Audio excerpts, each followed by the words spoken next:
1, 2, 3, 4.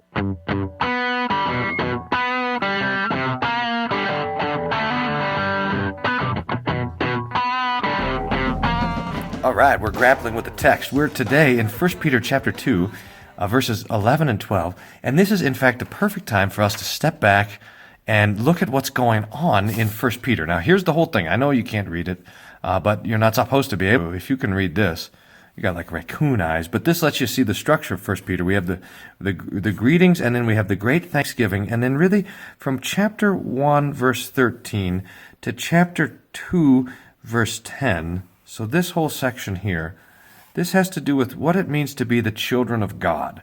In fact, it's sermons on how it is with us and God. And that we've covered this already, and it's really quite beautiful stuff. We're children of God, we're foreigners, we're built up into the rock that is the temple of God, and so forth.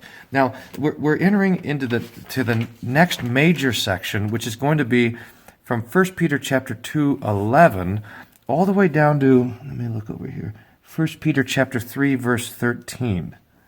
And this whole section here that we're about to start talking about is, if this is how it is with us and God, this is how it is with us and men. In other words, how do we live this life here? And so this is going to be a big section on vocation. In fact, it's really going to take on the idea of a table of duties. And then just to kind of finish it out, starting with chapter 3, verse 13, and going really all the way down to the end, except for the conclusion here, it's going to have to do with suffering. So this is where the major theme of suffering, which has been introduced already, is going to kind of kick in. So we're here in this section right in the middle that's table of duties and has to do with vocation. And this first part that we have today is going to be a general introduction, kind of a summary. What does your life look like in this world as it relates to other people? And then it's going to talk about the sort of inner life, and then it's going to be the outer life, a summary of outer life here. And then it's going to go through the various vocations. So what about government? And then what about servants? And what about wives? What about husbands? And then what about everybody? Now, this idea, by the way, the table of duties is going to kick back up at the end, where it's going to talk about elders and so forth. So you see where we are. We've had this great Thanksgiving. We've had this discussion of what it means to be God's people. And now it's going to say, well, what do we do in this life? One more point of introduction. Luther, in this great work on the freedom of the Christian, when he's talking about our life of love, he talks about it in two different directions, so that our life of love has an inner direction and an outer direction. And the outer direction is vocation and really our love for the neighbor.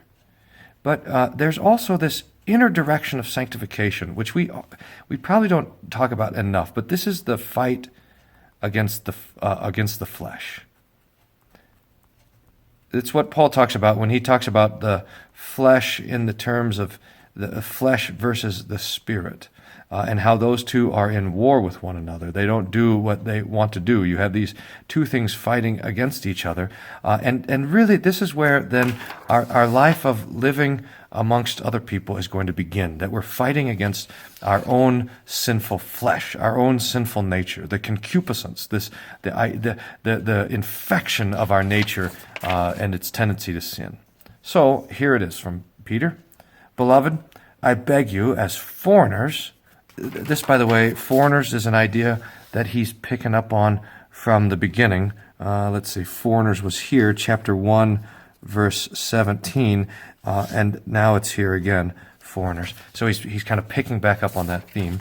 I beg you, as foreigners and pilgrims, abstain from fleshly lusts which war against the soul, having good behavior among the nations, so in that of which they speak against you as evildoers, they may, by your good works, which they see, glorify God in the day of visitation. So it talks about the speaking and the seeing and the glorifying, the three verbs of the pagans. So the pagans begin by speaking against you, but then they see your good works, and the result in the end is that they glorify God on the day of visitation.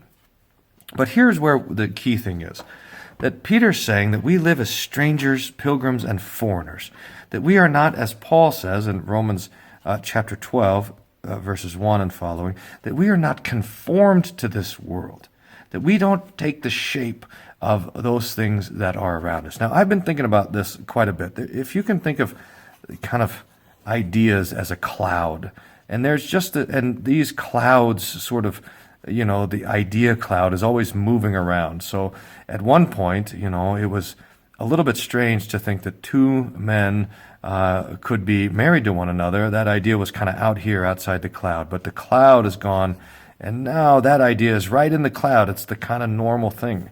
And the big thing that debate's happening in Australia now.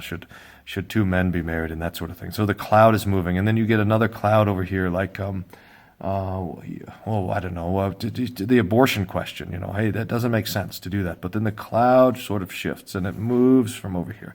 And maybe at some point it seemed like the Christian ideas and the ideas of this kind of cultural thought cloud had some sort of overlap, but now we realize that we are way over here, and we say something like, hey, we think God created the world in a few days, or hey, we think that if you're not married you should be chaste, and people are like, what? That is so strange. You're way out there. Well, this is exactly what Peter's talking about. We are not part of the cloud think. The church has a mind shaped according to Christ and not according to the world. What? We think God suffers on the cross. What? That's weird. We think that Jesus was God who was raised on the third day. This is all very strange sort of things. So that not only our thoughts, but even our actions are apart from the mainstream. We live differently. We are not following after our fleshly lusts, but in fact we are abstaining. And this idea of abstaining from desire is a foreign idea, especially in the cloud of the ancient world and the cloud that we live in now. In fact, the hedonists, or the Epicureans, when they got fancy, said that in fact the idea of our fleshly lusts, or the happiness and pleasure which leads to them, is what we should be pursuing. But the idea of abstaining from them is crazy. But the Christian lives a life of restraint, not chasing after the desire of the flesh. In fact, we can look at the desires of the flesh and we can put them under the reign of God's law and of the 10 Commandments, and we can come along and say, hey, that flesh, that thing that you want, is not a good thing, and so I'm not going to chase after it. We realize, in fact, that these fleshly lusts have waged war against the soul and the eternal life that the Lord has it.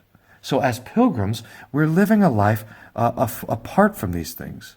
Now, here's the internal life, which is waging war against the soul, and the result is having a good behavior, not a sinful behavior, among the nations. And we talked about what happens. The nations accuse you, but then they see you, and the result is they glorify God. Now, this isn't an evangelism thing, because this is the day of visitation. That's the great day of judgment. And we confess that, in fact, the good works which we do amongst the pagans will be manifest in the Lord's glory and in their confessing his name when he visits. Now, how does that shape out? Well, that's coming next, and we'll talk about that next week. All right, grappling with the text. Thanks for watching this stuff, guys. I really appreciate it. We're always looking for 25 likes and 25 comments. That's the goal, and that gives us the boost, and appreciate it if you can help out there. See you next week.